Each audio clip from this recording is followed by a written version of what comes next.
In the pre-dawn hours of March 2019, satellite imagery captured something extraordinary over the Mekong River basin. While downstream nations experienced their worst drought in over a century, China's upstream reservoirs held back nearly 47 billion cubic meters of water, enough to supply New York City for an entire year. This wasn't a natural disaster. It was a calculated demonstration of power that would reshape the geopolitical landscape of Asia forever. What unfolded represents the emergence of a new form of warfare, one fought not with missiles or cyber attacks, but with the most fundamental resource for human survival: water. Through an unprecedented network of dams and diversions, the People's Republic of China has constructed what defense analysts now recognize as the world's most sophisticated hydrological weapon system, capable of determining the fate of nearly 2 billion people across 18 nations. The origins of this water empire trace back to a geographical advantage that few nations possess. The Tibetan Plateau, often termed the Third Pole by glaciologists, serves as the source for 10 of Asia's most critical river systems. The Mekong, Brahmautra, Indus, Salween, and 6 others begin their journey from these high-altitude glaciers, carrying life-sustaining water across international boundaries to some of the world's most populated regions. For millennia, these rivers followed predictable seasonal patterns, their flows governed by monsoon cycles that agricultural civilizations learned to depend upon. But beginning in the 1980s, Beijing initiated what would become the largest dam construction program in human history, a project whose true strategic implications are only now becoming apparent to international observers. The statistics alone reveal the scope of this undertaking. China has constructed over 87,000 dams, representing more than half of all large dams globally. However, the most strategically significant installations are concentrated along the upper reaches of transboundary rivers, positioning Beijing as the ultimate upstream hegemon. Declassified Chinese policy documents from the 1990s reveal the strategic thinking behind this massive investment. Facing severe water scarcity in its northern provinces, home to 40% of the population but containing only 15% of the nation's freshwater resources, Chinese planners recognized that water security had become synonymous with national security. The solution was both elegant and devastating in its implications. Leverage China's control over Asia's water tower to address domestic shortages while simultaneously creating a new instrument of regional influence.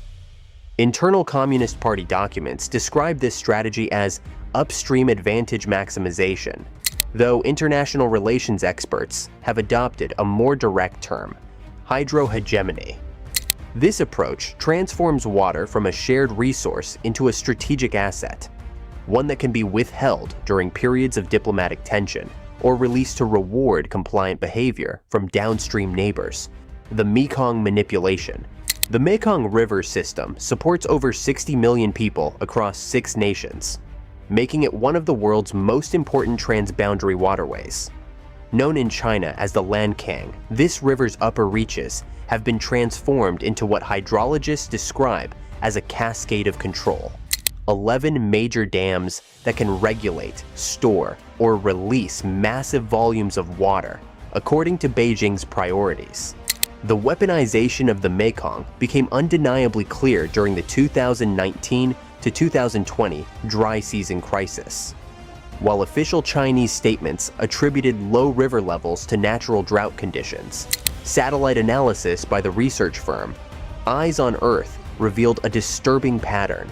Despite receiving above-average precipitation in the upper basin, China's dam network retained unprecedented volumes of water for 5 consecutive months. The downstream impact was catastrophic. In Thailand, the Mekong reached its lowest recorded levels, exposing vast stretches of riverbed and destroying fish populations that serve as the primary protein source for millions. Vietnamese farmers in the Mekong Delta watched their rice paddies wither as saltwater intrusion advanced inland. contaminating agricultural land that feeds much of Southeast Asia. But perhaps most revealing was the sudden shift in Chinese policy that followed international pressure. In March 2020, Beijing announced emergency water releases from its Jinghong Dam, causing Mekong levels to rise by over 2 meters within 48 hours. The message was unmistakable. China possessed the ability to end the crisis at any time. It had simply chosen not to until diplomatic considerations made action advantageous. The Brahmautra Gambit. If the Mekong represents China's proven capability to weaponize water, the Brahmaputra River system reveals the escalating ambitions of Beijing's hydrological strategy.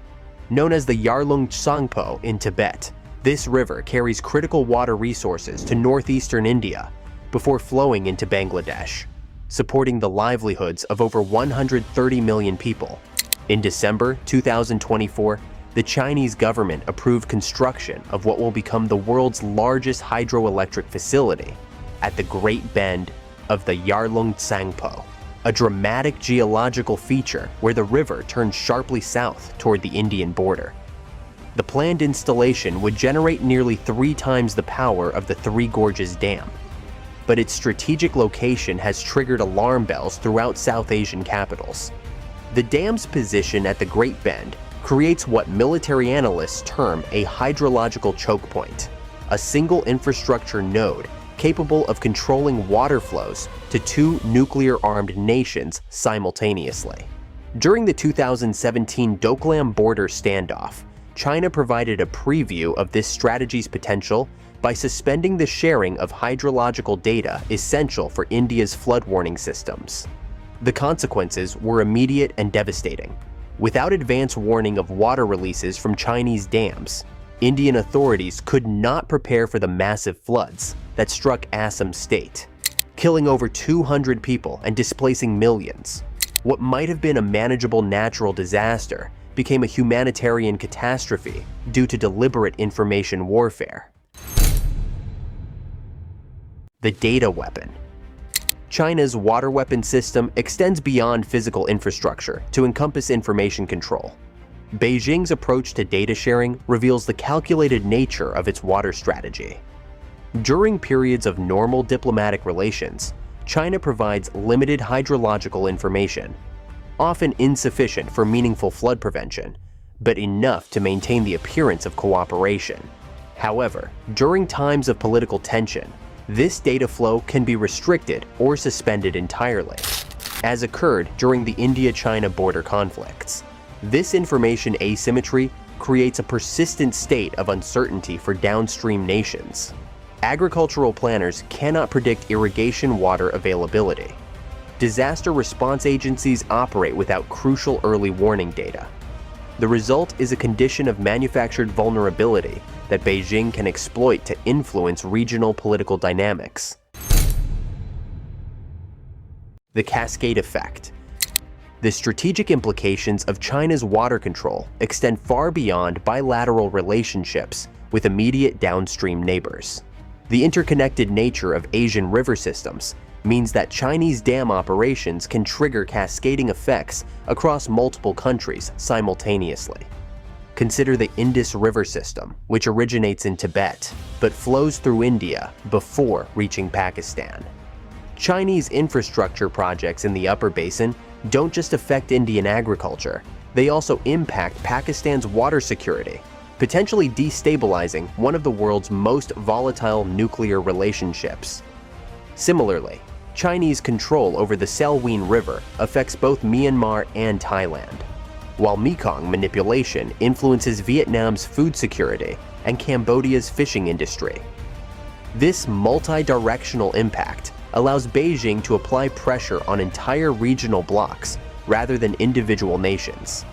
The complexity of these interconnections makes it virtually impossible for affected nations to develop coordinated responses to Chinese water diplomacy. The emergence of China's hydrological hegemony represents a fundamental shift in how power is exercised in international relations. Unlike traditional military force or economic sanctions, Water weapons operate below the threshold of formal conflict, while achieving strategic objectives that would otherwise require overt aggression. This system's effectiveness lies in its plausible deniability. Droughts can be attributed to climate change. Floods can be explained as natural disasters requiring emergency dam releases. The absence of binding international agreements on transboundary river management. China notably refuses to sign the UN Watercourses Convention, provides legal cover for unilateral decision-making that serves national interests above regional stability. The broader implications extend beyond Asia to every continent where river systems cross international boundaries. China's success in leveraging its geographic advantages may inspire similar strategies worldwide, potentially destabilizing entire regions dependent on transboundary water resources. Climate change amplifies these risks exponentially. As traditional precipitation patterns become increasingly unpredictable, the nations controlling river headwaters will wield disproportionate influence over downstream populations. The combination of reduced water availability and increased demand creates conditions where hydrological weapons become even more powerful tools of coercion. The victims of this silent war are primarily civilian populations, with no voice in the geopolitical calculations that determine their access to water. Farmers watching their crops fail due to artificial drought. Fishing communities witnessing the collapse of river ecosystems disrupted by irregular dam releases. Urban populations facing flood disasters that could have been prevented with adequate early warning. Perhaps most concerning is the precedent being established for future resource conflicts. If water can be weaponized with minimal international consequences, other essential resources, from rare earth minerals to food supplies, may follow similar patterns of strategic manipulation. The Tibetan Plateau's transformation from a natural watershed into a geopolitical weapon represents more than a regional Asian concern. It signals the emergence of a new form of warfare that could define international relations throughout the 21st century. As one Chinese water policy expert privately acknowledged, when Beijing controls the rivers, it controls the region, and when it controls the region, it shapes the world. The silent war over water has only just begun, but its outcome may determine whether cooperation or coercion defines humanity's approach to shared resources in an age of increasing scarcity. The stakes could not be higher, and the consequences will be measured not just in economic terms, but in human lives across the breadth of Asia and beyond.